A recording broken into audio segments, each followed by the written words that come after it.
Did you know a military commander once stopped the sun itself to win a battle? Joshua faced an impossible situation when 5 enemy kings united their armies to destroy Gibeon, Israel's newest ally.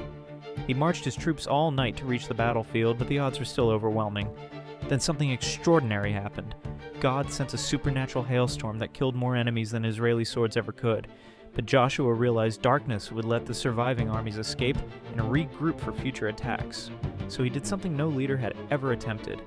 In front of both armies, he commanded the sun to stand still over Gibeon. The sun literally stopped moving for almost 24 hours, giving Israel time to completely defeat their enemies. The Bible says there was never a day like it when God listened to a human voice and fought for his people. Sometimes bold leadership requires divine intervention and speaking with authority when conventional solutions aren't enough.